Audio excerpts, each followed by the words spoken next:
Hello everyone, मैं प्रियंका आप सभी का स्वागत करती हूँ आपके अपने चैनल इंडो पाठशाला में। जैसा कि आप सभी को पता है, हमने एक नई सीरीज को शुरू किया है जिसमें हम एसएससी सीपीओ, सीजीएल और सीएचएसएल के प्रीवियस ईयर क्वेश्चंस को डिस्कस कर रहे हैं, प्लस में मोस्ट एक्सपेक्टेड जीएस के क्वेश्चंस भी देख रहे हैं। ठीक है, इससे पहले हमने सेट नंबर 1 को कर लिया था। आज हमारा सेट नंबर 2 है। इसके अंदर मैं आपको एक ब्रीफ इंट्रो दे देती हूँ कि हम history, polity, economy, geography, environment, static GK जैसे कि स्पोर्ट्स हो गया, अवार्ड्स हो गया, बुक्स होगी, ठीक है, हेडक्वार्टर्स हो गए और इंटरनेशनल ऑर्गेनाइजेशंस होगी, साइंस हो गई। ठीक है, तो हम हर एक सब्जेक्ट को कवर करने की कोशिश कर रहे हैं। ठीक है, हमारा सेट नंबर 1 पहले ही चैनल पर आ चुका है, ये हमारा सेट नंबर 2 है और हम इस सीरीज़ को कंटिन्यू करेंगे काफ़ी लंबे टाइम तक, ताकि आपकी इन तीनों ही एग्ज़ाम्स की प्रिपरेशन जो है वो हो जाए। हम क्वेश्चंस के साथ साथ में एक्सप्लेनेशन को भी समझ रहे हैं और उससे रिलेटेड कोई भी इंफॉर्मेशन और है जो आपके बेसिक्स को क्लियर करने के लिए ज़रूरी है तो वो भी मैं ऐड कर रही हूँ। ठीक है, तो बिना किसी देरी के हम शुरू करते हैं हमारा नेक्स्ट क्वेश्चन। देखिए, which of the following is not a fundamental right, इसमें से कौन सा फंडामेंटल राइट नहीं है? So it is right to property, right to equality, right to freedom और राइट टू लाइफ। ये तीनों ही क्या है? फंडामेंटल राइट्स हैं। राइट टू प्रॉपर्टी जो है वो पहले फंडामेंटल राइट हुआ करता था, लेकिन अब जो है वो नहीं है। तो देखिए, हम इसके एक्सप्लेनेशन को समझते हैं। The constitution originally, just a minute, originally provided the right to property. कौन से आर्टिकल में? अब अगर क्वेश्चन ये पूछ लिया गया है कि इनमें से कौन सा फंडामेंटल राइट नहीं है, राइट टू प्रॉपर्टी, तो नेक्स्ट एक्सपेक्टेड की अगर हम बात करें तो आपसे पूछा जा सकता है कि राइट टू प्रॉपर्टी का जो मेंशन है वो कौन से आर्टिकल में था? तो it was in the article 19 and the 31। उसके बाद में क्या होता है? 44th अमेंडमेंट आता है 1978 में, जिसमें क्या किया गया? राइट टू प्रॉपर्टी को डिलीट कर दिया गया फंडामेंटल राइट्स की लिस्ट से। और अब क्या स्टेटस है राइट टू प्रॉपर्टी का? राइट टू प्रॉपर्टी अब एक लीगल राइट है। ठीक है, अगर हम फंडामेंटल राइट्स की बात करें तो ये पार्ट 3 ऑफ द कॉन्स्टिट्यूशन के अंदर आता है। ठीक है, बहुत अलग अलग तरह के फंडामेंटल राइट्स हैं। फंडामेंटल राइट्स जो हैं वो हमारे मौलिक अधिकार जिन्हें हम बोलते हैं, वो जस्टिसेबल होते हैं। ठीक है, अगर इनका हनन होता है तो कोई भी इंसान कोर्ट में जा सकता है। ठीक है, तो देखिए, हम कुछ और फंडामेंटल राइट्स को देखते हैं। फंडामेंटल राइट्स जो हैं वो सिटीजन्स को भी मिलते हैं और एलियंस, मतलब अदर कंट्री के जो लोग हैं उनको भी मिलते हैं। लेकिन जो एनिमी एलियन होता है, मतलब जो दुश्मन देश के जो लोग हैं, उन्हें कोई भी फंडामेंटल राइट नहीं दिया जाता, पहली बात। दूसरी बात, कुछ ऐसे राइट्स हैं जो सभी को अवेलेबल हैं और कुछ राइट्स हैं जो हमें सिर्फ इंडियंस को ही मिले हुए हैं, जो कि एलियंस को नहीं दिए गए। तो हम देखते हैं आर्टिकल नंबर 15। ये कहता है राइट अगेंस्ट, अब देखिए इस स्लाइड के साथ में आपके सारे आर्टिकल्स जो हैं वो आपके रिवाइज हो रहे हैं। ठीक है, देखिए आर्टिकल 15 क्या कहता है? Right against discrimination on the grounds of religion, race, caste, sex और द प्लेस ऑफ बर्थ। ठीक है, कि अगर कोई मतलब कि इन सब चीज़ों के बेसिस पे, रिलीजन, रेस, कास्ट, इन चीज़ की बेसिस पे कोई भी डिस्क्रिमिनेशन नहीं हो सकता। ठीक है, ये डिस्क्रिमिनेशन नहीं होना चाहिए, ये हमारा मौलिक अधिकार है। ये कौन कहता है? ये आर्टिकल नंबर 15 बोलता है। आर्टिकल नंबर 16 क्या कहता है? कि right to equality of opportunity in the matters of the public employment, कि जो पब्लिक एम्प्लॉयमेंट के मैटर्स है वहाँ पर अपॉर्चुनिटीज़ जो है वो, वहाँ पर अपॉर्चुनिटी किसमें? पब्लिक एम्प्लॉयमेंट में, उसमें भी राइट टू इक्वालिटी की बात की गई है। ठीक है, आर्टिकल नंबर 19 बोलता है freedom of speech and expression, assembly, association, movement and residence in the profession.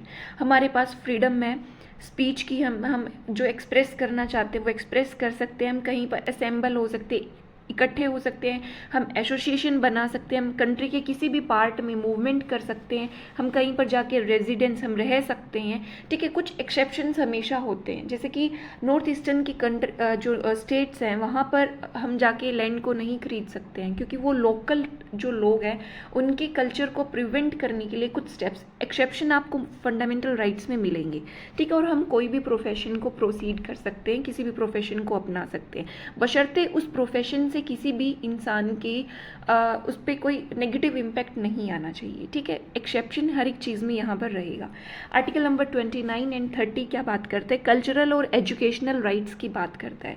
ठीक है, कि एजुकेशन से रिलेटेड और कल्चर से रिलेटेड कुछ राइट्स हैं। तो ये जो राइट्स हैं 15, 16 आर्टिकल 15, 16, 19, 29 एंड 30, ये 5 आर्टिकल्स ऐसे हैं जो सिर्फ और सिर्फ किन्हें मिले हुए हैं, ओनली इंडियंस को मिले हुए हैं, ये आपको ध्यान रखना है। उसके बाद में हम ऐसे फंडामेंटल राइट्स की बात करते हैं जो कोई भी फॉरेनर, किसी भी फॉरेन के पर्सन को भी मिल सकता है, ठीक है, वो मिला हुआ है, और हमें भी नॉर्मल इंडियंस को भी मिला हुआ है। तो हम आगे के आर्टिकल्स को देखते हैं। देखिए आर्टिकल नंबर 14 बात करता है equality before law and equal protection of law, ठीक है, कि कानून के आगे सब इक्वल हैं, चाहे वो अमीर हो चाहे वो गरीब हो, ठीक है, equality before law and equal protection of the law. Article number 20 बात करता है protection in respect of conviction of offence, कोई ऑफेंस हुआ है, ठीक है, तो उसके अंदर जो एक कन्विक्शन, उसकी रिस्पेक्ट के बारे में इसमें बात की गई है। आर्टिकल नंबर 21 बोलता है कि protection of life and personal liberty, ठीक है, जो पर्सनल लिबर्टी जो हमारे आर्टिकल 21 बात करते हैं कि लाइफ, इसमें बहुत सारे सब पार्ट्स भी हैं, जैसे कि अभी recently I think climate change का भी इसमें ऐड किया गया है कि क्लाइमेट चेंज के अगेंस्ट हमारा ये पर्सनल लिबर्टी का राइट है, ये आर्टिकल नंबर 21 में शायद इसको अभी ऐड किया है, ठीक है। तो इसमें बहुत सारे राइट्स आते हैं कि यूपीएससी के प्रीलिम्स में भी एक क्वेश्चन आया था कि कोई पर्सन किसी से मैरिज करना चाहता है अपनी चॉइस से, तो ये कौन से आर्टिकल के अंदर आता है, तो it is in the article number 21, ठीक है, 2019 में ये क्वेश्चन था। नेक्स्ट आर्टिकल नंबर 22 बात करता है protection against arrest and detention in the certain cases. जब अरेस्ट कर लिया जाता है किसी पर्सन को, तो उसमें उस पर्सन के पास में कुछ राइट्स होते हैं, ठीक है, जैसे वो जैसे कि लॉयर हायर कर सकता है, ठीक है, तो बहुत सारे इसमें उनके राइट्स होते हैं आर्टिकल नंबर 22 में। आर्टिकल 21A, जैसे ए ऐड हुआ है, मतलब इसमें अमेंडमेंट हुआ है, बाद में इसमें ये जो पोर्शन है इसको ऐड किया गया राइट टू एजुकेशन का, ठीक है। आर्टिकल 23 और 24 बात करता है prohibition of human traffic, forced labour and the child labour, ठीक है, prohibition of the human trafficking, जो तस्करी होती है, ट्रैफिकिंग होती है, या फिर फोर्स्ड लेबर होता है, बंधुआ मजदूरी होती है, या चाइल्ड लेबर 14 साल की उम्र से कम जो बच्चे हैं उनसे काम करवाया जाता है, तो इन सारी चीज़ों के ऊपर प्रोहिबिशन है। अगर कोई करवाता है तो ये सही नहीं है, ठीक है, ये मौलिक अधिकारों का हनन होगा, ठीक है।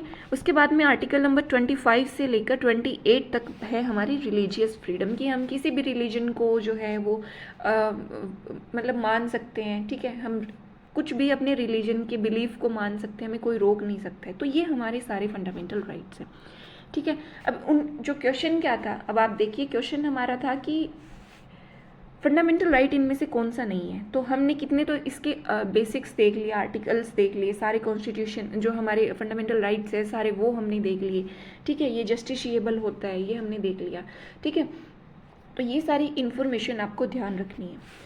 अब हम हमारा नेक्स्ट क्वेश्चन करते हैं। The preamble to our constitution makes no mention of, हमारा प्रियम्बल जो है उसमें बहुत सारी वर्ड्स हैं, ठीक है, बहुत सारी चीज़ें उसमें लिखी हुई है, तो कौन सी चीज़ का जिक्र इसमें नहीं किया गया? Justice, fraternity, equality of the status and adult franchise, इनमें से कौन सी चीज़ नहीं है? अडल्ट फ्रेंचाइज की बात नहीं की गई है। हमारा जो प्रियम्बल है वो एक इंट्रोडक्शन है, ठीक है, वो किसका? पूरे कॉन्स्टिट्यूशन का एक इंट्रोडक्टरी स्टेटमेंट है जो कि हमें एक पर्पस बताता है कि कॉन्स्टिट्यूशन का पर्पस क्या है। इसके अंदर बहुत सारे वर्ड्स है, जैसे कि सॉवरिन है, हमारी कंट्री, हमारा कॉन्स्टिट्यूशन सॉवरिन है, मतलब किसी कंट्री के अंडर नहीं आता है, संप्रभुता है, हम हमारे डिसीजंस खुद ले सकते हैं। इससे पहले सॉवरिन नहीं थी हमारी कंट्री, 1947 से पहले ब्रिटिशर्स के अंडर थी, ठीक है, हम एक कॉलोनी थी। तो उसके बाद में क्या है, हम सॉवरिन हो गए, हम सेक्युलर हैं, ठीक है, किसी भी रिलीजन का वो नहीं है कि हम सिर्फ हिंदुइज़्म को मानते हैं या बुद्धिज़्म को मानते हैं उस चीज़ को, ठीक है, हमारे लिए सब जो रिलीजन है वो सब इक्वल है, डेमोक्रेटिक है, ठीक है, इलेक्शंस होते हैं प्रॉपर, रिपब्लिक है। डेमोक्रेटिक एंड रिपब्लिक में आई थिंक आपको डिफरेंस पता होगा, ठीक है। उसके बाद में लिबर्टी और इक्वालिटी, इन जैसे ऐसे वर्ड्स जो हैं वो इसमें इंक्लूड किए गए हैं। फ्रेटर्निटी भी इसमें इंक्लूडेड है, इक्वालिटी ऑफ स्टेटस भी इसमें जिक्र किया गया है, जस्टिस की बात, सोशल, इकोनॉमिक, पॉलिटिकल जस्टिस की बात की गई है, ठीक है। और हमारा कॉन्स्टिट्यूशन कब अडॉप्ट किया गया था? 26 नवंबर 1949 को, ठीक है। आई होप आपको प्रियम्बल का बेसिक जो वो है वो आपको क्लियर हो गया होगा। Our next question is what can be the maximum interval between the two sessions of the parliament? Parliament के 2 सेशन के बीच में कितना इंटरवल हो सकता है? So it is 6 months। अब देखिए क्या होता है कि जैसे पार्लियामेंट है, ठीक है, पार्लियामेंट के सेशंस होते हैं, कि कितने सेशन होते हैं, 3 सेशंस होते हैं, ठीक है, 3 सेशन होने चाहिए। तो आर्टिकल नंबर 85 क्या कहता है, आपको कमेंट सेक्शन में 3 सेशंस के नाम बताने। एक मैं मॉनसून सेशन आपको बता देती हूँ, बचे हुए 2 जो सेशन है वो आपको बताने हैं कि पार्लियामेंट के 2 और कौन से सेशन होते हैं। अब देखिए आर्टिकल 85 जो है वो बोलता है कि president has the power to summon and prorogue either house of parliament from time to time and to dissolve the Lok Sabha. जो प्रेसिडेंट है उसके पास में पावर है कि वो जो पार्लियामेंट की कोई भी हाउस, चाहे वो राज्यसभा है चाहे वो लोकसभा है, उसको टाइम टू टाइम जो है वो समन भी कर सकता है, बुला भी सकता है और प्रोरोग भी कर सकता है, ठीक है, और वो लोकसभा को डिसोल्व भी कर सकता है। ये हमारी बात करता है आर्टिकल नंबर 85। इसी के साथ में ये भी लिखा गया है कि it provided that there should not be a gap of more than 6 months between the 2 session, ठीक है, 2 सेशन के बीच में, जैसे मैंने बताया 3 सेशन होते तो इनके बीच में 6 महीने से ज़्यादा का गैप नहीं होना चाहिए। M I clear? 6 महीने का गैप, इससे 6 महीने से ज़्यादा गैप क्लियर नहीं, मतलब गैप नहीं होना चाहिए, ठीक है। उसके बाद में देखिए हमारा नेक्स्ट क्वेश्चन है, how many types of emergencies can be proclaimed in India, ठीक है, इंडिया में कितने तरह की इमरजेंसीज होती हैं, तो it is 3 type of emergencies. तो देखिए हम देखते हैं, they are 3 types. First one is the national emergency. National emergency जो है वो कब लगी थी ये आपको कमेंट सेक्शन में बताना है, ठीक है, कितनी बार लग चुकी है ये भी आपको बताना है, ठीक है। एक तो फेमस है 1975 की, आपके माइंड में क्वेश्चन आना चाहिए क्या इसके अलावा भी कभी इमरजेंसी लगी है, ये आपके माइंड में क्वेश्चन आना चाहिए। एक है फाइनेंशियल इमरजेंसी, ठीक है, कि फाइनेंशियल इमरजेंसी क्या अभी कभी लगी है, फाइनेंशियल इमरजेंसी, ठीक है, जिसमें सारे स्टेट्स के सेंटर के पास में सारी फाइनेंस से रिलेटेड सारी पावर आ जाती है, और ऐसी सिचुएशन में जब इमरजेंसी लगती है तो सेंट्रल गवर्नमेंट जो होती है वो बहुत ज़्यादा डोमिनेट हो जाती है, सारी पावर्स जो है वो कॉन्सेंट्रेट हो जाती है किसके हाथ में, हमारे सेंट्रल गवर्नमेंट के हाथ में सारी पावर्स आ जाती है, वो डिसीजन ले पाते हैं उस टाइम पे। और third one is the failure of the constitutional machinery of the state. इसको प्रेसिडेंट राष्ट्रपति रूल भी, प्रेसिडेंट रूल भी इसको बोला जाता है, स्टेट्स में ये लगती है, ठीक है। तो ये 3 तरह की इमरजेंसीज हमने डिस्कस की, ठीक है। उसके बाद में देखिए जो नेशनल इमरजेंसी है ये पूरे इंडिया में भी लग सकती है और किसी इंडिया की किसी एक पार्ट में भी लग सकती है, ठीक है। उसके बाद में देखिए कौन से पार्ट में ये इंक्लूडेड है, ये 18 पार्ट नंबर 18 में इंक्लूडेड है। आर्टिकल नंबर 352 से लेके 360 तक जो है इसका मेंशन मिला है हमें, ठीक है। आर्टिकल 352 बात करता है नेशनल इमरजेंसी की, आर्टिकल 356 बात करता है जो स्टेट इमरजेंसी प्रेसिडेंट रूल की, और 360 बात करता है फाइनेंशियल इमरजेंसी की। आपके माइंड में क्वेश्चन आना चाहिए कि फाइनेंशियल इमरजेंसी जो है, देखिए पढ़ने का तरीका ये नहीं है कि मैंने लेक्चर लिया, आपने सुना, और ये आपका माइंड जब तक एक्टिव नहीं होगा, जब तक चीज़ों को सोचेगा नहीं, क्वेश्चंस माइंड में नहीं आएंगे, तब तक बात बनती नहीं है, क्योंकि आप कॉन्सेप्ट्स में जमेंगे नहीं तब तक। अब आपके माइंड में क्वेश्चन ये आना चाहिए था कि 1991 में हमारी फाइनेंशियल सिचुएशन बहुत ख़राब हो गई थी, तो क्या उस टाइम पर फाइनेंशियल इमरजेंसी लगी थी, आपके माइंड में ये क्वेश्चन आना चाहिए, और क्वेश्चन आया तो आपको इसका आंसर ढूंढना चाहिए। मैं भी आपको बता सकती हूँ, मुझे कोई एफर्ट नहीं लगेगा, मुझे जस्ट 10 सेकंड लगेंगे ये बात बताते हुए कि लगी थी कि नहीं लगी थी, बट एक जो आपके साथ में इंटरेक्शन है और आप जो एक कनेक्टिविटी जो है और एक आपका माइंड जो क्यूरस जब तक नहीं होगा ना तब तक चीज़ें हमारे उसमें होगी नहीं। क्यूरोसिटी जो है वो बहुत ज़रूरी है, ठीक है।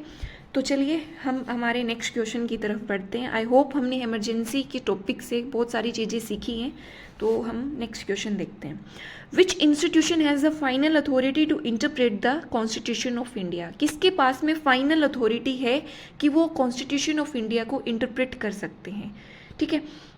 और एक चीज़ और, मेरे क्वेश्चन पढ़ने के बाद में मेरा आंसर सुनने से पहले आप स्टॉप कीजिए, क्योंकि ये एक आपका मॉक टेस्ट की तरह आप इसको ले सकते हैं, ठीक है। मैं जब आंसर बोलूँ उससे पहले आप वीडियो को स्टॉप करें, सोचें आपका आंसर क्या है, आप कॉपी पेन लेकर बैठें। 30 क्वेश्चन मैं लेकर आती हूँ इस सेशन में, 30 में से आप देखिए कि आप कितना स्कोर कर पा रहे हैं। ये क्वेश्चन ऐसे वैसे नहीं है, प्रीवियस ईयर हैं और प्रीवियस ईयर के ऊपर बेस्ड मोस्ट एक्सपेक्टेड क्वेश्चन हैं, ठीक है, लेवल वाले क्वेश्चन हैं। तो आप यही लेवल आपको एग्जाम में मिलने वाला है, ठीक है। तो आप इसको अगर डेली बेसिस पर इस तरीके से कॉपी पेन लेके आप देखते हैं कि अच्छा 30 क्वेश्चन में आपके कितने सही हुए, ठीक है, फिर आप एनालाइज करते हैं कि गलत क्यों हुआ, कौन सा गलत हुआ, कौन से सब्जेक्ट से हुआ, तो ये तरीका आपका होना चाहिए पढ़ने का, ठीक है। तो देखिए सुप्रीम कोर्ट जो है, सुप्रीम कोर्ट के पास में फाइनल अथॉरिटी है कि वो कॉन्स्टिट्यूशन को इंटरप्रेट कर सकते हैं। ठीक है, तो देखिए supreme court is the highest court in India, highest court है। ठीक है, सुप्रीम कोर्ट होता है, ठीक है, हाई कोर्ट है, और उसके बाद में डिस्ट्रिक्ट कोर्ट्स होती हैं। ठीक है, तो ये तो हायरार्की की बात हो गई। अब सुप्रीम कोर्ट का जिक्र आया तो हम देखते हैं कि हिस्ट्री के, अगर हम मॉडर्न हिस्ट्री के एस्पेक्ट में अगर जाएं तो रेगुलेटिंग एक्ट आया था, रेगुलेटिंग एक्ट आया था 1773 के अंदर। उसके अंदर सुप्रीम कोर्ट को इस्टेब्लिश किया गया था। ठीक है, उस टाइम पे 3 मेंबर्स थे इसके अंदर, और इसके जो चीफ जस्टिस थे वो थे एलिजा एम्फी। ठीक है, एलिजा एम्फी। ठीक है, नोट कर लीजिए इसको आप। और हम बात करें सुप्रीम कोर्ट की, तो इसके अंदर सुप्रीम कोर्ट हाईएस्ट कोर्ट हो गया। और मैं आपको इसमें क्या इन्फॉर्मेशन ऐड कर सकती हूँ, ठीक है, इसके अंदर जजेस होते हैं। ठीक है, 31 से 34 अभी जजेस को है जो वो किया गया था। ठीक है, और उसके बाद में अपॉइंटमेंट कौन करता है इन जजेस का, प्रेसिडेंट करते हैं। ठीक है, तो ये सब चीज़ें मैंने आपको बता दी। अब हमने पॉलिटी के काफ़ी क्वेश्चंस प्रैक्टिस कर लिए, अब हम करते हैं हिस्ट्री के क्वेश्चंस को प्रैक्टिस। तो देखिए, with which religion is the Kaivalya associated, कैवल्या किस चीज़ से एसोसिएटेड है। मे बी मैं इसको गलत प्रोनाउंस कर रही हूँ, कावल्या या कैवल्या जो भी है ये। तो देखिए, it is related to Jainism. कैवल्या क्या है, ये जैन का कॉन्सेप्ट है साल्वेशन का। देखिए, जैनिज्म में क्या बोला गया है कि सारी चीज़ें जो है, जो एग्जिस्टेंस में है, वो 2 चीज़ों में डिवाइडेड है। एक है जीवा जो जीवित है, एक अजीवा जो जीवित नहीं है। ठीक है, Kaivalya is a result of living beings becoming from free of this entanglement, कि जो अजीवा चीज़ें हैं, जैसे हमें अगर हम अभी मॉडर्न कॉन्सेप्ट में देखें कि हमें मोबाइल चाहिए, हमें गाड़ी चाहिए, ठीक है, ये सारी अजीवा चीज़ें हैं। अगर हम इन चीज़ों से फ्री हो जाएं, इस ये जो जाल है, इंटेंगलमेंट है, इस मोह माया के अंदर से अगर हम निकल जाएं तो हम क्या होंगे, हम फ्री, कैवल्या को हासिल कर लेंगे। ठीक है, जब जीव का अजीव से कनेक्शन हट जाएगा तो कैवल्या की प्राप्ति हो जाएगी, ये जैनिज्म में बोला गया है। ठीक है, जैनिज्म में, ठीक है, इसको फाउंड किसने किया था, महावीरा ने किया। 24 तीर्थंकर थे इसके अंदर। ठीक है, लास्ट वन कौन थे, महावीरा थे। ठीक है, फर्स्ट वन कौन थे, ये आप मुझे कमेंट सेक्शन में बताने वाले हैं। तो चलिए शुरू हमारा नेक्स्ट क्वेश्चन करते हैं। The leading light of Rama cult वो सेंट पोइट। रामा कल्ट जो राम की जो वो है, उससे मतलब रिलेटेड कौन से सेंट थे। ठीक है, तुलसीदास, निरंकार, वल्लभाचार्य, चैतन्य, कौन से थे, तो इट वॉज तुलसीदास। तुलसीदास की मेन इन्होंने रामचरितमानस लिखी है अवधि के अंदर। ये जैसे ही तुलसीदास का नाम आया आपके माइंड में फटाफट से चीज़ आनी चाहिए, रामचरितमानस। देखिए, रामचरितमानस क्या है, ये एक एपिक पोइम है, अवधि में लिखी गई है। अवधि क्या है, बोली है, किसकी बोली है, हिंदी की बोली है, डायलेक्ट है हिंदी की, कौन, अवधि। और इसको कंपोज किसने किया, गोस्वामी तुलसीदास ने इसको कंपोज किया। रामचरितमानस जो है, जिसका मीनिंग होता है lake of the deeds of the Rama. ठीक है, राम के जो कर्म है, काम है उनके, उसकी एक लेक। ठीक है, और ये किसके बारे में है, मतलब इसमें सारी जो रामायण है, उस रामायण के बारे में सब लिखा हुआ है कि किस तरीके से राम को वनवास दिया गया, कैसे उन्होंने वनवास, मतलब जो भी कंप्लीट रामायण की स्टोरी है ना, वो सब हमें रामचरितमानस में देखने को मिलती है। अगर आप इंटरेस्टेड हैं तो इसको पढ़ सकते हैं, रामचरितमानस को। तो देखिए, which empress army did Maharana Pratap fight in the battle of Haldi Ghati. Battle of Haldi घाटी कब हुई थी, किस किस के बीच में हुई थी, तो हम हर एक चीज़ को देखने वाले हैं। तो इट वॉज अकबर। तो देखिए, महाराणा प्रताप, हल्दी, बैटल ऑफ हल्दी घाटी के नाम से आपकी 1576 माइंड में क्लिक होना चाहिए। उसके बाद में अकबर और महाराणा प्रताप, ये 2-3 चीज़ें आपके माइंड में क्लियर होनी चाहिए। बिल्कुल बेसिक से बेसिक चीज़ें हैं ये, कोई भी टॉपिक की 2 से 3 चीज़ें बिल्कुल बाय हार्ट होनी चाहिए अगर आप एक सीरियस एस्पिरेंट हैं तो देखिए, द बैटल ऑफ हल्दी घाटी was a battle fort on the 18 जून 1576। और किस किस के बीच में हुई थी sorry, between Maharana Pratap and the Akbar forces led by the Mansingh one of the Amber. ठीक है, जो अकबर थे उनके ये मतलब उनकी आर्मी में थे मानसिंह वन, किसके, अम्बेर के थे ये। ठीक है, राजपूत थे। तो इनके बीच में क्या होता है, ये बैटल ऑफ हल्दी घाटी होती है। इससे पहले 1568 के अंदर चित्तौड़गढ़ का जो है वो कब्जा कर लिया गया था, और ये मेवाड़, जो मेवाड़ वाला जो फर्टाइल बेल्ट है मेवाड़ का, वो मुगल्स के पास में चला गया था। ठीक है। और अगर अकबर का जिक्र आया है, ठीक है, तो अकबर से रिलेटेड जो इन्फॉर्मेशन आपके माइंड में आती है वो आपको रिकॉल करनी चाहिए कि क्या क्या चीज़ें अकबर से रिलेटेड हम पढ़ते हैं, ठीक है। तो मनसबदारी सिस्टम हो गया, जैसे मनसबदारी सिस्टम हो गया, जाट और सवार हो गया, मतलब कुछ भी आपके माइंड में चीज़ें हैं तो वो आप एक ब्रेन स्ट्रॉमिंग करके पढ़ने की कोशिश कीजिए। आई होप आप समझ पा रहे हैं कि मैं क्या कहना चाह रही हूँ, कि कोई भी टॉपिक आए तो आप सोचो उसके बारे में कि क्या क्या चीज़ें हुई। अकबर, ठीक है, he was the son of the Humayun. Humayun से पहले फिर आप बाबर को याद कीजिए, बाबर की फिर वो 4 लड़ाइयाँ, 1526 की बैटल ऑफ पानीपत, ठीक है। इस तरीके से कनेक्टिविटी के साथ में आप अगर प्रोसीड करते हैं तो बहुत चीज़ें मतलब बहुत मल्टी डायमेंशनल एस्पेक्ट में आपकी स्टडी होएगी। तो देखिए आगे हम हमारा नेक्स्ट क्वेश्चन देखते हैं।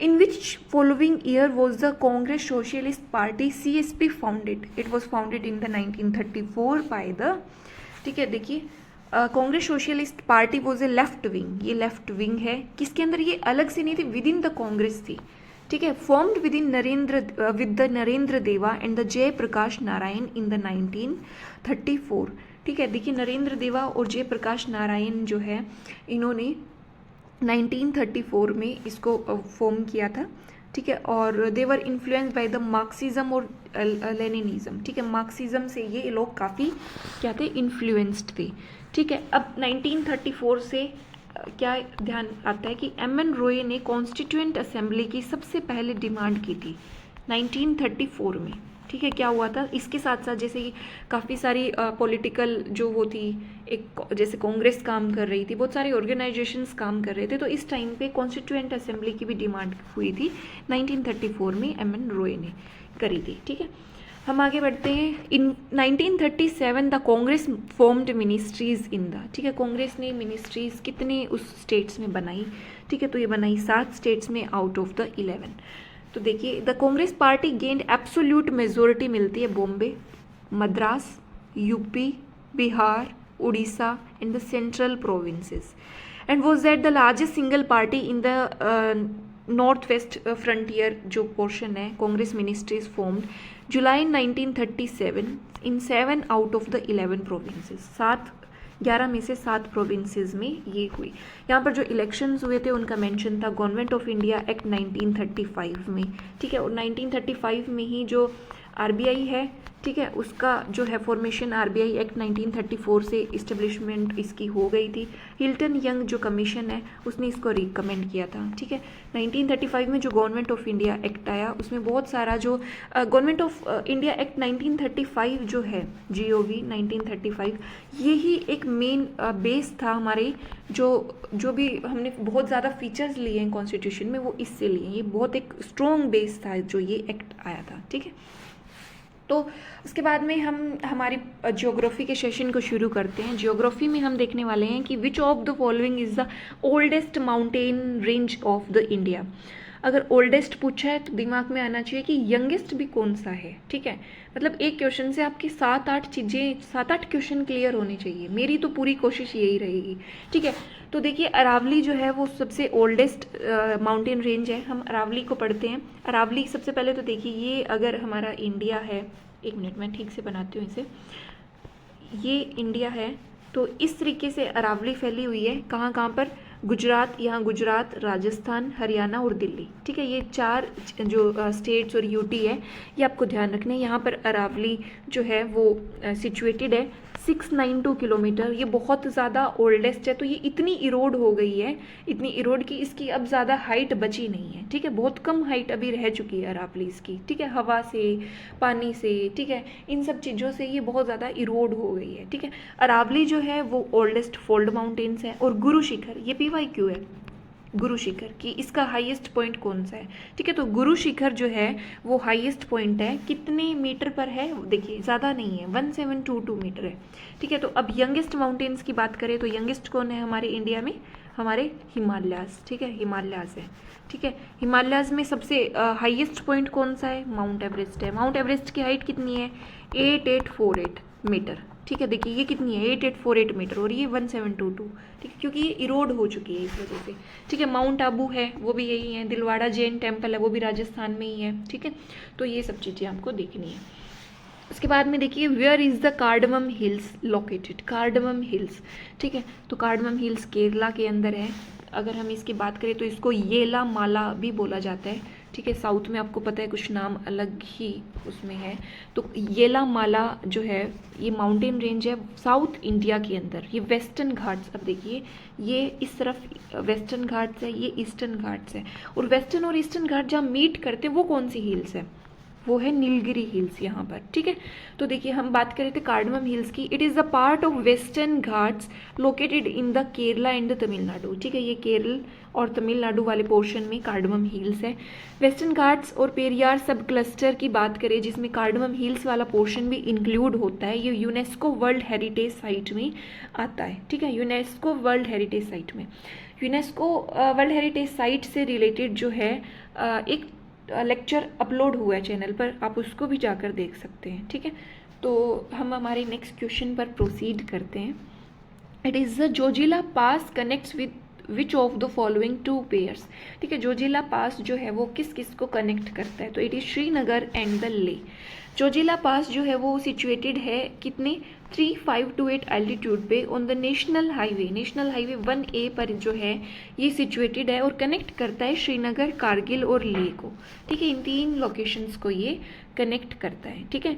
और ये कौन से वाले पोर्शन में है, जम्मू कश्मीर, नॉर्थ अपना नदर्न मोस्ट जो है, ठीक है। अगर अब जम्मू कश्मीर की बात आई है तो अगर पासिस और माउंटेन्स की बात हो रही है, ठीक है, तो हम जैसे मैंने बताया कि यहाँ पर ये हिमालयाज है, तो इस तरीके से बहुत सारी माउंटेन रेंज है। तो कल्च पी, ठीक है, कल से काराकोरम रेंजेस है सबसे नॉर्थ वेस्ट, ठीक है।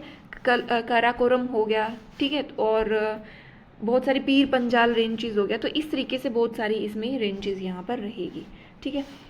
इसके बाद में देखिए Kolleru lake is located in which of the following Indian state, ठीक है। कोलेरू लेक कहाँ पर सिचुएटेड है, it is in the Andhra Pradesh.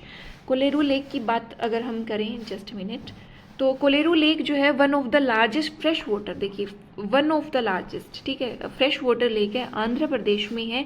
और इसको कौन सी स्ट्रीम्स, कौन सी रिवर्स जो है इसमें पानी डालती है, Budameru and the Tammileru and Budameru, ठीक है। और ये इंपॉर्टेंट है, ये पॉइंट देखिए, it is the largest shallow fresh water lake in the Asia. Asia में सबसे बड़ी, शैलो क्या होता है, मतलब जो ज़्यादा गहरा ना हो, छिछला, जो कम गहरा हो, ठीक है। और ये fresh water, largest shallow fresh water lake है एशिया के अंदर, कोलेरू लेक, ठीक है। उसके बाद में कोलेरू लेक के अगर हम पास में अगर मतलब और लेक्स की बात करें तो वेमनाड लेक जो है वो कहाँ पर है, वेमनाड लेक केरला में है, ठीक है। और लोकटक लेक जो है वो भी बहुत क्वेश्चंस में आती है, तो वो मणिपुर में है, ठीक है। तो ये चीज़ है। मेरा कहना है कि आप कॉपी पेन लेके बैठिए, अगर जो भी एक्स्ट्रा इन्फॉर्मेशन आपको मिलती है तो वो आप साइड बाय साइड नोट करते जाएं, जैसे आप एक मॉक टेस्ट लगा रहे हैं, प्लस में एक्स्ट्रा जो इन्फॉर्मेशन है उसको आप नोट कर सकते हैं अगर आप इंटरेस्टेड हैं तो देखिए हमारा नेक्स्ट क्वेश्चन है, the mountain range which divides the north and the south India. North और साउथ इंडिया को कौन सी माउंटेन रेंज जो है वो डिवाइड करती है, so it is the Vindhyas. तो हम अगर बात करें इंडिया की मैप की, तो देखिए नदर्न इंडिया हो गया, ये सदर्न इंडिया हो गया, ठीक है। यहाँ पर इस तरीके से डिवाइड, मतलब इतना कंप्लीट नहीं है ये, अगर मैं इसको प्रॉपर बनाऊँ तो ये हो गया।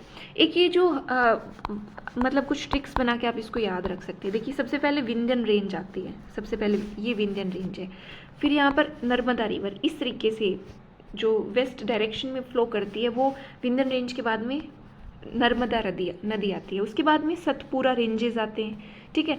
सतपुरा रेंज के बाद में तापी नदी आती है, ठीक है। तो आप इसको वनस्थ से याद रख सकते हैं, ठीक है। आपको पता है नर्मदा और तापी जो है वो इस तरफ वेस्टर्न फ्लोइंग रिवर्स है, ठीक है। और विंध्यन और सतपुरा रेंजेस यहाँ पर लाई करते हैं, ठीक है। तो विंध्यास क्या करते हैं, जो साउथ इंडिया है और इससे ऊपर नॉर्थ इंडिया है उसको डिवाइड करते हैं, ठीक है। हमारा नेक्स्ट क्वेश्चन है, साइंस के क्वेश्चन सब हम करने वाले हैं। What is the SI unit of measuring pressure. Pressure को कौन सी यूनिट जो है, कौन सी एसआई यूनिट मेजर करती है, सो इट इज़ पास्कल। तो हम बात करते हैं, पास्कल जो है वो एसआई डिराइव्ड यूनिट है मेजरमेंट ऑफ प्रेशर। एक पास्कल जो है is a pressure of 1 Newton पर स्क्वायर मीटर, ठीक है। कि कितना फोर्स लग रहा है, एक जैसे कि 1 पास्कल कितना होता है, वो होता है 1 न्यूटन फोर्स लगा और कितने ऊपर, 1 स्क्वायर मीटर एरिया के ऊपर। इट इज़ द मतलब प्रेशर, ठीक है। और इसकी यूनिट को किसने, वो ब्लेज पास्कल ने इसको फाइंड किया था, उन्हीं के नाम के ऊपर इसको ये रखा गया है, ठीक है। कितना फोर्स लग रहा है कितने स्क्वायर मीटर के ऊपर, ठीक है, कितने मीटर कितने उस एरिया के ऊपर, तो उसको प्रेशर से हम वो करते हैं, ठीक है। उसके बाद में देखिए lactometer and the hydrometer are based on the principle. अब देखिए कौन से प्रिंसिपल बेस्ड है ये तो हम देख लेंगे, पर हमें ये भी पता होना चाहिए कि लैक्टोमीटर किस काम आता है, ठीक है, और हाइड्रोमीटर किस काम आता है, ये किस किस चीज़ को मेज़र करते हैं। तो देखिए आर्किमिडीज प्रिंसिपल पर ये काम करते हैं, पर इनका ये डिवाइस किस चीज़ को मेज़र करता है। देखिए lactometer is a device used for finding the purity of a milk sample, ठीक है। किसी मिल्क के सैंपल की प्योरिटी को मेज़र करने के लिए जो है वो लैक्टोमीटर होता है। लैक्टो से वर्ड जहाँ पर आए ना, उससे आप मिल्क से ही कनेक्ट करना, क्योंकि ये मिल्क से ही कनेक्टेड होता है मैक्सिमम ऑफ द टाइम, ठीक है। उसके बाद में हाइड्रोमीटर की अगर हम बात करें तो हाइड्रोमीटर जो है वो फ्लूइड जो लिक्विड होते हैं उसकी डेंसिटी को ये मेज़र करता है, और ये दोनों ही आर्किमिडीज प्रिंसिपल पर काम करते हैं, ठीक है। उसके बाद में देखिए यीस्ट और मशरूम जो है वो कौन से किंगडम के अंदर आता है, मतलब ये जो ऑर्गेनिज्म है यीस्ट और मशरूम, तो ये फंजाई होता है, ठीक है। हम देखते हैं yeast, moulds, mushroom are the example of the fungi. Yeast क्या है, यूकैरियोटिक सिंगल सेल्ड, सिर्फ एक सेल्ड की ये होती है, माइक्रो ऑर्गेनिज्म है, और जो कि फंगस किंगडम के अंदर ये आती है, ठीक है। हमारा नेक्स्ट क्वेश्चन है at what pH value tooth starts decay, ठीक है। टूथ डिके कब होना शुरू हो जाता है, सो इट इज़ 5.5। अब हम अगर इसकी बात करें, टूथ डिके जो है वो can occur when the pH level of the mouth is 5.5। 5.5 अगर ये हो जाए या इससे कम हो जाए तो टूथ डिके हो जाना स्टार्ट हो जाता है। इनेमल जो है वो डीमिनरलाइज शुरू हो जाता है जब इतना पीएच लेवल 5.5 आता है। अब हम पीएच की बात करें तो इसमें क्या होता है, OH आयंस और H+ आयंस होते हैं, ठीक है। हम देखिए ये एक स्केल होता है जैसे, ठीक है, यहाँ 7 पर ये न्यूट्रल होता है, 0 से लेकर 7 तक एसिडिक होता है, 7 से लेकर 14 तक बेसिक होता है, ठीक है, बेसिक। उसके बाद में देखिए एसिडिक में हमारा क्या क्या आ जाएगा, लेमन हो गया, ठीक है, जैसे मिल्क हो गया, ये भी इसमें ही आता है।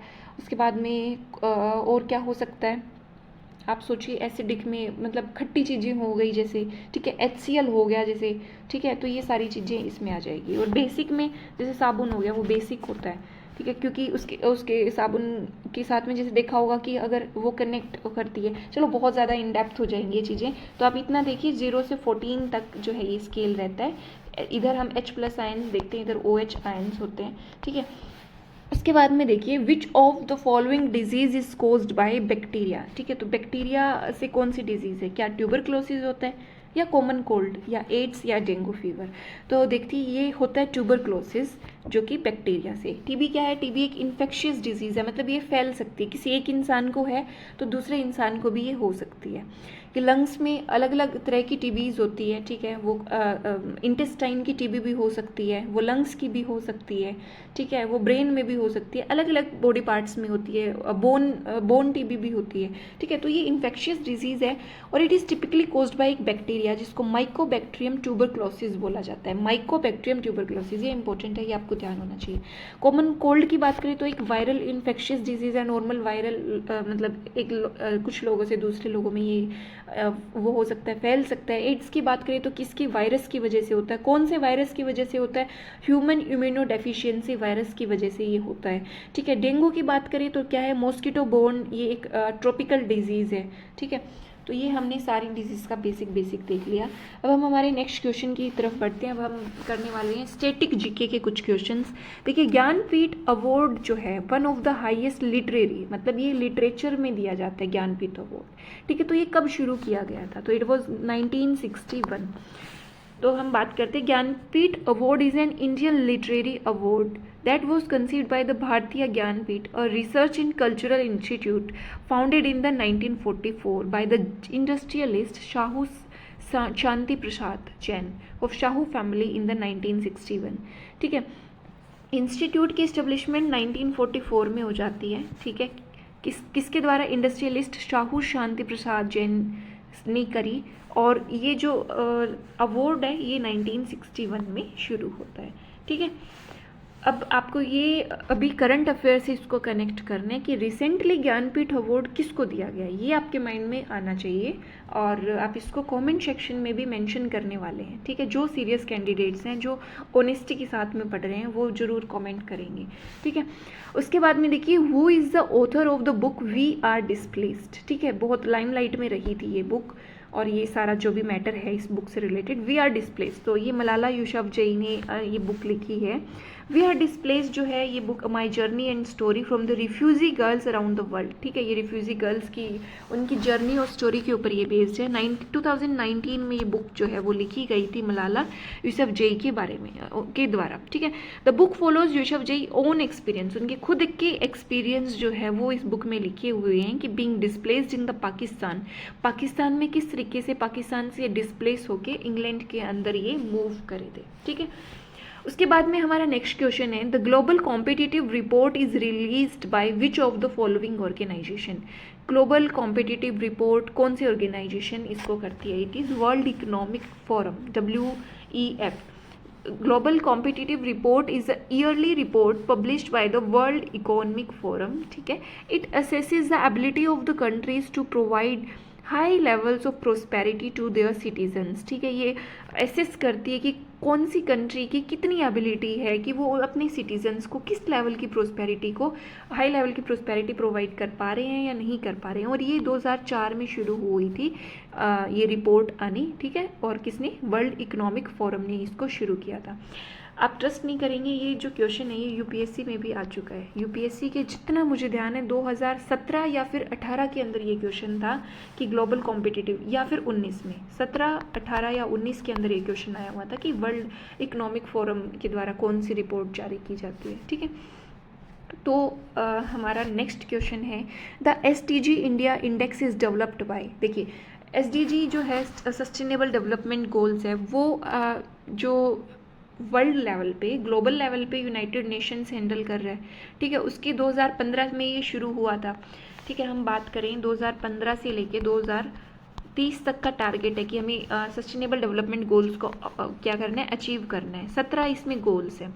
इससे पहले क्या था, मिलेनियम डेवलपमेंट गोल्स, MDGs थे, ठीक है। MDGs कितने थे? 8 थे। कब शुरू हुए थे? 2000 से लेके 2015 तक हुए थे, ठीक है। उसके बाद में 15 से 17 तक ये कंप्लीट हो गए। उसके बाद में SDGs शुरू हो गए, ठीक है। इसमें कुछ डेवलपमेंट गोल्स रखे गए हैं कि हमें इस तरीके से डेवलपमेंट को करना है ताकि आने वाली फ्यूचर जनरेशन्स को भी हर एक चीज़ की एक्सेस, हर एक चीज़ उनको भी मिल पाए, ठीक है। तो इसी तरीके जैसे UN इसको ग्लोबल लेवल पे हैंडल कर रहा है, तो उसी तरीके से इंडिया के अंदर भी इंडिया के लेवल पर इस इंडेक्स को कौन जारी करता है, कौन इसको सारा हैंडल करता है, तो ये हमें देखना है। तो ये इसको करता है नीति आयोग, ठीक है। तो देखिए नीति आयोग जो है अंडरटुक, नीति आयोग आते ही माइंड में आना चाहिए कि नीति आयोग आया कब था, कब आया था। इससे पहले क्या था? इससे पहले प्लानिंग कमीशन था, ठीक है। प्लानिंग कमीशन क्या करता था? 5 ईयर प्लान्स को लेके आता था। कितने 5 ईयर प्लान्स थे? 12 5 ईयर प्लान्स थे, ठीक है। 12 तो कंप्लीट हुआ ही नहीं था, फिर नीति आयोग आ गया, ठीक है। तो अब हम हमारे टॉपिक पे आते हैं। NITI Aayog under took the extensive exercise of measuring India and it state progress towards the SDG for the 2030, ठीक है। जो नीति आयोग है वो अपना इसमें मेज़र करता है इंडिया और इंडिया के स्टेट्स की प्रोग्रेस को कि कितना डेवलपमेंट हो रहा है SDGs में जो है, ठीक है। 2030 तक इसको करना है। सबसे पहले इसको 2018 में शुरू किया गया था। जैसा कि मैंने आपको पहले बताया 17 इसमें क्या थे? SDGs थे। और 17 में से हमने इस इंडेक्स में कितने रखे हैं? 13 रखे हैं। तो हमने छोटे कौन से 12, 13, 14 और 17, ठीक है। 12, 13, 14 और 17, ये 4 हमने इसमें इंक्लूड नहीं किए, ठीक है। उसके बाद में देखिए, in which year was the Indian Football Association established. Indian Football Association की इस्टेब्लिशमेंट कब हुई थी? It was 1893। देखिए the Indian Football Association was founded in the 1893, ठीक है। 1893 in the Bengal region. AIFF was formed in 1935, founded at the Darbhanga, ठीक है। अब देखिए before the formation of AIFF, जो ये AIFF है, देखिए 2 ऑर्गेनाइजेशन है, आपको समझना होगा। IFA इंडियन फुटबॉल एसोसिएशन, ये कब बनी? ये बनी 1893 में, ठीक है। इसके बाद में क्या हुआ? इसके बाद में क्या बना दिया गया? AIFF बना दिया गया, जो सारे फुटबॉल के काम को देखती है, ठीक है। तो AIFF जो है इसको फॉर्मेशन कब हुई? 1935 में हुई दरभंगा में, और ये कहाँ हुई थी? बंगाल के रीजन में। आई होप आपको ये कॉन्सेप्ट क्लियर हो गया होगा, ठीक है, फैक्चुअली था इसमें तो। उसके बाद में देखिए, the green revolution was introduced in which 5 year plan? कौन से 5 ईयर प्लान में ग्रीन रिवॉल्यूशन आया था? तो it was third 5 year plan. The green revolution जो है in India began during the third year plan, ठीक है। कब से कब तक था थर्ड ईयर प्लान? 1961 से 66 तक था। इससे पहले 2 5 ईयर प्लान आ चुके थे, फर्स्ट एंड द सेकेंड। इनका टाइम कितना था? 1951 से लेकर 56 और 56 से लेकर 1956 से लेकर 1961, 2 5 ईयर प्लान थे, ठीक है। अब आपके माइंड में आना चाहिए कि फर्स्ट में क्या किया इन्होंने मेनली, और सेकंड में क्या किया। मैं बता देती हूँ, एक में एग्रीकल्चर किया और एक में इंडस्ट्री को फोकस किया। अब आप मुझे ये बताएंगे कि फर्स्ट में कौन सा, फर्स्ट 5 ईयर प्लान में क्या एग्रीकल्चर पे फोकस था या फिर इंडस्ट्री पे था? ये आपके माइंड में आपको रिकॉल करना है। आई अगेन रिपीट, जब तक ब्रेनस्टॉर्मिंग नहीं करेंगे तब तक चीज़ें नहीं होंगी, ठीक है। जब तक वीडियोस देखते रहोगे उससे बात नहीं बनेगी, ठीक है। अपने माइंड पे, अपने दिमाग पर जोर डालने की कोशिश भी करो, ठीक है। तो देखिए, हम हमारे टॉपिक पे आते हैं। थर्ड 5 ईयर प्लान में इसको ग्रीन रिवॉल्यूशन को लेके आए। 1961 से 66 तक का इसका टाइम था। इसमें क्या किया गया था कि जो हाई यील्ड क्रॉप वेराइटीज़ हैं, इसमें मेनली फोकस चावल और वीट के ऊपर था, ठीक है। तो इन दोनों ही क्रॉप्स में मेनली स्टेट्स जैसे कि पंजाब, ईस्टर्न यूपी, हरियाणा और साउथ की बात करें तो आंध्रा वाला रीजन जो है, इन स्टेट्स में सबसे ज़्यादा इफेक्ट था ग्रीन रिवॉल्यूशन का, ठीक है। तो देखिए, इसमें जो हाई यील्डिंग वीट है उसको फर्स्ट इंट्रोड्यूस किया गया था 1963 में American agronomist doctor Norman Borlaug को, ठीक है। और फादर ऑफ ग्रीन रिवॉल्यूशन किसको बोला जाता है? स्वामीनाथन जी को, ठीक है। तो उसके बाद में हम हमारा नेक्स्ट क्वेश्चन डिस्कस करते हैं। The Pachmarhi biosphere reserve is in, Pachmarhi biosphere reserve जो है ये कहाँ पर है? ठीक है, तो ये मध्य प्रदेश के अंदर है। तो देखिए, पंचमरही बायोस्फीयर रिजर्व जो है वो प्रोटेक्टेड एरिया है, जो कि सतपुरा रेंज, मैंने बताया था आपको वनस्थ करके, ठीक है, VNST, ठीक है, विंध्यन रेंज, नर्मदा, सतपुरा, ठीक है। तो ये जो सतपुरा रेंज है, मैंने थोड़ा सा नीचे बना दिया, इसको थोड़ा ऊपर होना चाहिए था ये, ठीक है। तो सतपुरा जो रेंज है उसके अंदर मध्य प्रदेश, उस रेंज में मध्य प्रदेश के अंदर ये बायोस्फीयर लाई करता है, ठीक है। और इसको यूनेस्को के द्वारा इसको डेजिग्नेट किया गया था बायोस्फीयर रिजर्व, ठीक है। इसको इस्टेब्लिश किया गया 1999 में सॉरी, और यूनेस्को ने इसको डेजिग्नेट किया 2009 में, ठीक है। तो उसके बाद में हम कुछ हमारे और रिजर्व्स को हैं वो देखते हैं। देखिए, कोल्ड डेजर्ट जो है बायोस्फीयर रिजर्व, जम्मू कश्मीर वाले रीजन में कोल्ड डेजर्ट, ठीक है। ये हमारे उत्तराखंड में, इस वाले रीजन में नंदा देवी नेशनल पार्क, गुजरात में ग्रेट रन ऑफ कच्छ, ये हमने बायोस्फीयर रिजर्व पंचमरही देख लिया। इस तरीके से यहाँ पे सतपुरा रेंज मध्य प्रदेश में, पन्ना बायोस्फीयर रिजर्व हो गया। तमिलनाडु और इसमें आंध्र प्रदेश वाले रीजन में शेषाचलम हिल्स जो है वो हो गई, ठीक है। मैंने यहाँ बताया था वेस्टर्न घाट्स और ईस्टर्न घाट्स के मीटिंग पॉइंट पे नीलगिरी, ये हमारा नीलगिरी पॉइंट हो गया, ठीक है। ये अगस्तमलई, केरल के अंदर अगस्तमलई बायोस्फीयर रिजर्व हो गया, ठीक है। तमिलनाडु वाले और इस रीजन में गल्फ ऑफ मन्नार हो गया, ठीक है। उसके बाद में उड़ीसा के अंदर सिम्पलीपाल नेशनल पार्क हो गया, ठीक है। छत्तीसगढ़ में अंचानकमकर और अमरकंटक, ये हमारा कंचनजंगा हो गया सिक्किम के अंदर। अगर हम अरुणाचल प्रदेश की बात करें तो दिबांग वैली, डिब्रू शेखावर हो गया, ये सब, ठीक है। असम के अंदर मानस हो गया, और ये नोकरेक नेशनल रिजर्व हो गया। उसके बाद में अंडमान निकोबार वाले में ग्रेट निकोबार बायोस्फीयर रिजर्व। तो ये सारे कंप्लीट बायोस्फीयर रिजर्व की लिस्ट हमने देख ली, ठीक है। अब आपके लिए लास्ट क्वेश्चन, आई नो मैंने आपसे बहुत क्वेश्चंस पूछ लिए हैं, बट ये आपके लिए लास्ट क्वेश्चन है। वो among the following was not a moderate, इनमें से कौन मॉडरेट नहीं था? क्या फिरोज शाह मेहता, या फिर सुरेंद्र नाथ बनर्जी, या फिर वोमेश चंद्र बनर्जी, या फिर बाल गंगाधर तिलक, ठीक है। और उसके बाद में, ठीक है, अभी के लिए इतना ही। आप इस क्वेश्चन का आंसर कमेंट सेक्शन में करने वाले हैं, ठीक है। अब देखिए, आपको PDF की या फिर अपडेट्स चाहिए तो आप टेलीग्राम चैनल को ज्वाइन कर सकते हैं, ठीक है। कमेंट सेक्शन में या आपको नंबर दिया गया होगा, पिन किया होगा एक कमेंट, उस नंबर पर आप कांटेक्ट कर सकते हैं अगर आपको ये PDF चाहिए तो, ठीक है। एक ही PDF की पेमेंट, जो कि हमने बहुत कम चार्जेस रखे हुए हैं, उसमें आपको एक पर्टिकुलर टाइम के लिए एक्सेस मिलता है। एक ही पेमेंट से शायद 55 रुपीज़ है, जीएस की और करंट अफेयर्स की अलग अलग 2 ग्रुप्स हैं, उसको आप ज्वाइन कर सकते हैं और एक बार पेमेंट से आप सारी पीडीएफ्स का एक्सेस भी ले सकते हैं। आई होप मेरे पढ़ाने का तरीका आपको पसंद आया होगा। ठीक है, अगर आपको फिर भी कोई चीज़ या कॉन्सेप्ट या कुछ समझ में नहीं आया तो आप कमेंट सेक्शन में कमेंट कर सकते हैं। Thank you very much.